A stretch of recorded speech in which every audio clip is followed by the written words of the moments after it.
Subject this morning, God's, we might add, number one enemy, ego. Some people wonder what the ego is. I can give you one simple rule whereby you can know whether you are still in ego consciousness. If anyone can hurt you by telling you anything about yourself or your friend, and you feel it and are hurt by it, you are still in ego consciousness. Remember that now. Next time you feel yourself getting hot under the collar, or you feel yourself flushing, say, "Get down, ego. I am above that." And that is a fact. You will find by self-discipline and following the techniques of self-realization that you will reach a point of oneness with spiritual consciousness wherein no one or no condition can hurt you at all. Why should it? You are not that ego. The ego is the soul attached to the body, pseudo-self. The spirit is far above likes and dislikes. And so let us understand first about this number one enemy of God. Now the soul is attached to the body and becomes the ego. And that ego is God's number one enemy because it prevents us from knowing and realizing our oneness with Him. It prevents us from realizing our heritage, the conscious realization that we are a son or daughter of God. And so, ego is the enemy because it keeps us in ignorance. And ignorance is the greatest sin because it prevents us from consummating our heritage, a true child of God, the realization that we are a true child of God. And so, the soul attached to the physical vehicle, that's all, is the body. And attachment to that body is the ego. And so, the ego, being attached to the body, is subject to all the imperfections of the body, and especially the fact that the body changes and passes away and is non-existent after a while. That's the greatest sin, don't you see? Because then you resolve yourself into nothingness. So, it is a good subject. God's enemy, number one enemy, is ego. Now the Master has said, if you still the physical breath, if you still the astral breath, if you still the mental breath, in other words, if you quiet the movement of outward consciousness, what you have left is God. So, it shows that the subject of the physical, astral, and mental breath is this ego. That's the subject. And so by removing that subject, or stilling the movements which are watched over and guided by that subject ego, by doing that, then you eliminate the ego and allow the perception of God to be fulfilled. He is there in us. The Master has often said, God is in each one of us.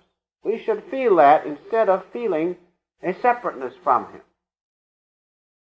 Any aspect of God that you can contact, as the light at this point, or the sound of the cosmic sound, or the love in the heart, the minute you have it, seize it. That's far above ego consciousness. Say, Father, I have Thee. How can the ego exist? It cannot. And so this ego really is an enemy of God. Something that prevents us from knowing Him naturally stands in the way And that which stands in the way is the greatest enemy, because it prevents us from knowing our kinship with our Father. Now, God doesn't think too much is too well. He doesn't have much use for ego-conscious people. He doesn't think very much of them. You say, how do you know? Well, it's simple. In the Bible, in Matthew, the 11th chapter, 25th verse, we wouldn't have these words if God thought very much of those who are puffed up in ego consciousness and have a swelled head, as we say. He doesn't like them very much, for he says in that scripture, Jesus says, thou dost not reveal thyself unto the prudent and the wise, or those with ego. That is, those who are prudent and wise according to worldly standards of outward consciousness. God doesn't have much use for them, because it says he doesn't reveal himself to those kind of people. But who does he reveal himself to? Thou dost reveal thyself unto babes. Now, children or babes have what sort of a consciousness? They have a consciousness, a humble consciousness, a consciousness without guile. That's the important thing. Those people, God does reveal himself to. And we have scriptures to this effect. In Nathaniel, in St. John, the first chapter. St. John, the first chapter, 47th verse. We read this. Jesus saw Nathanael coming toward him, and he said, behold, an Israelite indeed, in whom is no guile. He might have said, in whom the ego has been eliminated, in whom the ego has been thrown out, in whom the ego has been superseded by that great, humble, spiritual consciousness of God himself. And then he goes on to say, in the 51st verse, because you have done this, Nathanael, because you are without guile and have eliminated, eradicated the ego consciousness, which is in itself nothingness, because you have done that, he says, verily I say unto you, hereafter ye shall see heaven open, and angels of God ascending and descending upon the Son of Man. So you see, it is so important in eliminating this number one enemy of God, the ego, to have the consciousness of faith, guilelessness, and that comes only with full surrender to God. Then you realize your nothingness. Then you realize that you are nothing. That is, you as ego can do not a thing. But when that consciousness of God comes, and that humbleness before his majesty, before his great light flows in upon you, then you realize why ego is the number one enemy of God. Now going on a bit, let us consider for a few moments the audacity of ego. The audacity of egoism. Here we have the bodily kingdom right within us, which is run not by ego. The ego is they run it. It is not run by ego at all. It is run through the intelligence of the soul.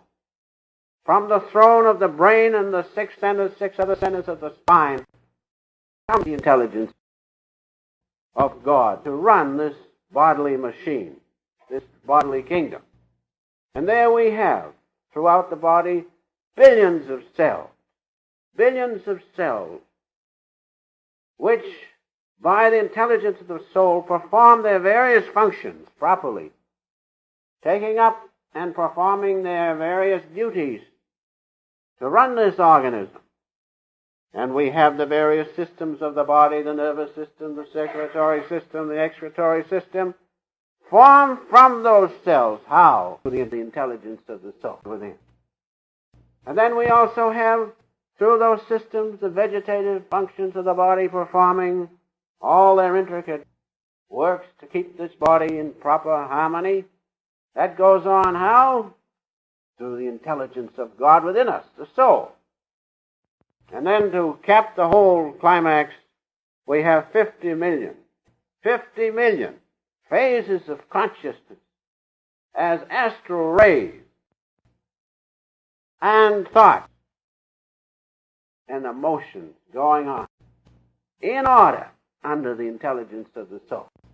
So don't you think it's the height of egotism to presume governorship of this body and this entity we have, and to indulge in ego consciousness when you think of those things? That's why when you begin to have an insight into the power of God within you as the soul and its activities and the intelligence shown there, then the ego can't stand at all. The ego has to go when you feel and realize the greatness, the majesty of God within. That's one of the greatest ways to get rid of the ego, is to look within through introspection and get a glimpse of the power of God within you and what is going on. Then the ego crawls away, eliminates itself. Now, God will increase. This part of the talk I like very much. God will increase as the ego decreases. So if you see a person with a great big ego, don't waste too much time. Be nice to him, be good to him, love him. He's a child of God. But don't be attracted too much, because you can write it right down as an absolute fact. That as the ego increases, God withdraws. And so likewise, God will increase as the ego decreases. We have a wonderful reference to this point in St. John, the 3rd chapter, the 30th and 31st verses. Soul consciousness, or Christ consciousness within, spoken of in this way: he must increase, but I, the ego, must decrease. He that cometh from above is above all. Naturally, that which came from God, or spiritual consciousness, is far above ego consciousness, which is simply the subject of worldly consciousness, our thoughts, emotions, and actions here on earth. And so it says, he that cometh from above is above all. He that is of the earth is earthy. He that cometh from heaven is above all. And so the ego is of worldly consciousness, earthy consciousness. And as that decreases, as God or spiritual consciousness is always with us, always was, always will be, then naturally he flows without obstruction when we eliminate the greatest enemy, ego. When the ego is fully deflated, then God's light and intelligence therein can be fully comprehended. But only then. The ego must be eliminated. Otherwise, why did Jesus say, here comes Nathanael, who is without guile? Then he said, because of that, Nathanael, you shall see the spiritual light from heaven descending and the lights going back to heaven. That is, he shall have the spiritual consciousness because he has eliminated the ego within. That is why ego is God's number one enemy. It prevents us from knowing, realizing our oneness with him. Now, going on just a bit, for a moment or two, and then we'll be through. With the aid of ordinary evolution, it's going to take 1,000,000 years to get rid of this ego. Just think, 1,000,000 years of ordinary solar evolution to get rid of ego consciousness and allow the realization of cosmic consciousness. It'll take 1,000,000 years to work out karma, latent karma has been laid up for ages, for incarnations. We have latent karma laid up, cause and effect operating, and the subject of that cause and effect is ego. How are we going to eliminate it? Many lives we have brought it over. Those causes are there, and they have to be eliminated because there can be no realization of our oneness with God as long as the ego is there. As long as there is any latent karma within us, there'll be ego.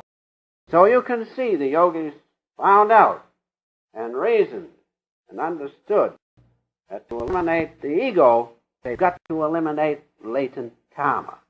How to do it? It's going to take 1,000,000 years of ordinary solar evolution to do this. But this thing, they realized that by speeding up evolution, they could eliminate the karma in a much shorter time. By speeding up evolution and germinating those seeds of latent karma in a shorter time, without waiting for natural evolution. And so, by following the techniques of self-realization, especially Kriya Yoga, you can do just that.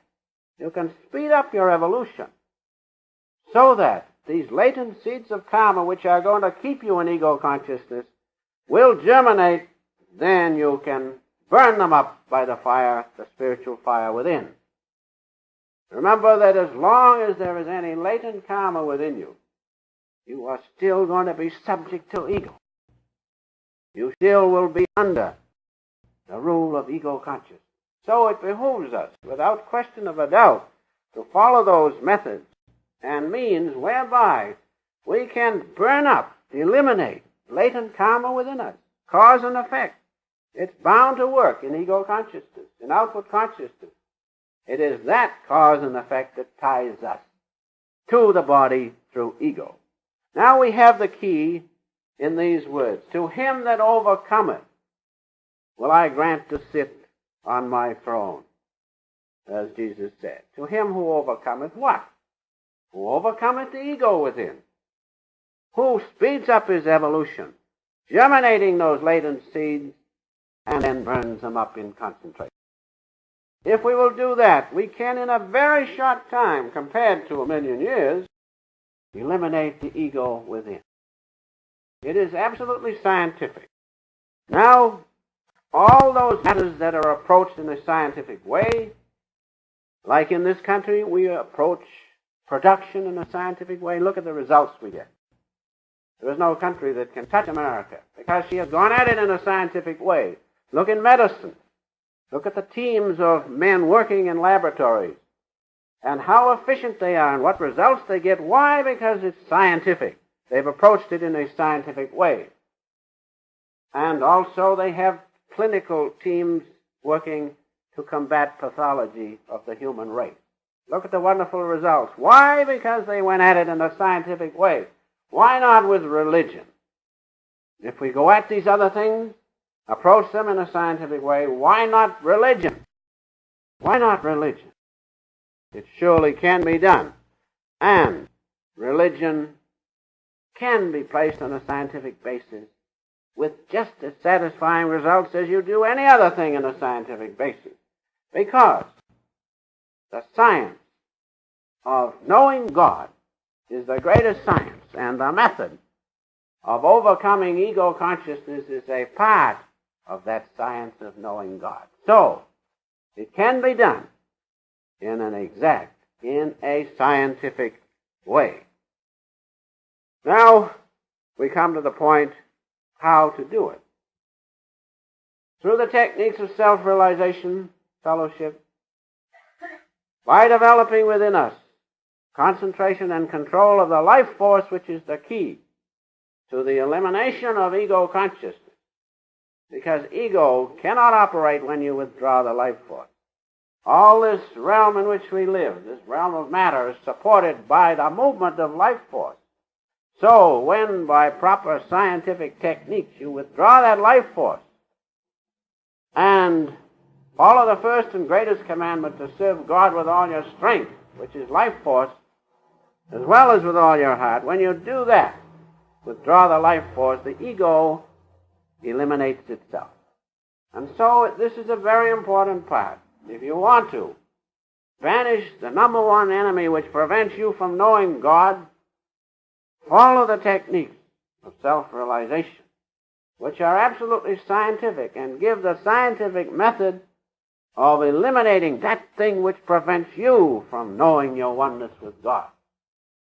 Now, some of the techniques of self-realization, the first technique, as the Hong Sau technique and the Om technique, the recharging exercises, develop your concentration. And without concentration, you cannot control life force. Without these first techniques, how can you expect to enter into that highly scientific technique of Kriya Yoga, which is scientific in removing ego? So these first techniques are very important. Develop your concentration. Develop your ability to put your concentration on God at this point. And then when you follow the scientific technique of Kriya Yoga, then you will bring out those seeds of karma, germinate them, and then burn them up so that you are a free soul and can go back to God. Now, as I said, it takes 1,000,000 years to do this. But by these scientific techniques, you have, for instance, a seed of karma that is going to come out from your subconscious mind in 1 year's time. And it's coming there just as sure as you're sitting in that seat, because that's God's law. Now, by performing Kriya Yoga, the techniques of self-realization, fellowship, in 1/2 minute, you can bring that seed out, germinate it, and burn it up. These are not imaginations, these are facts. And some seed of karma, which is about to bear fruit in, say, 10 years, in 1 minute, 1 minute you can bring that seed out from the subconscious and unconscious minds into your waking consciousness or your spiritual consciousness. Having brought the seed out, you can burn it up, do away with it. And so by taking these two illustrations of time, ego consciousness bears fruit in time. Latent karma comes out in time. By speeding up the time, by increasing your evolution, speeding up solar evolution, which Kriya will do, you can bring out karma from years back, ages back, into the present, burn it up. Then you are free. Then you have eliminated ego, the number one enemy of God, and you can once more regain your birthright, oneness with Him. There is one catch. You cannot lay up any more karma. You have to do right action, proper action, so that you lay up no more karma. Then you are free. Then you have eliminated that number one enemy of God, ego. If we do that, if we eliminate that by these scientific methods, why do you suppose some of the old yogis gave their lifetime to sitting in meditation, following these techniques, so that right now, according to God's plan, you and I can have the benefit of it? Why not do it? It is scientific, and the reward is great. Oneness with the infinite Spirit. Oneness with His great light and His love, in which there is no vestige of ego consciousness, in which no one can hurt you, no matter what they say or do to you, because then you know, having eliminated ego, that you are a child of God, made in His image, above likes and dislikes, and especially above the assaults of ego consciousness.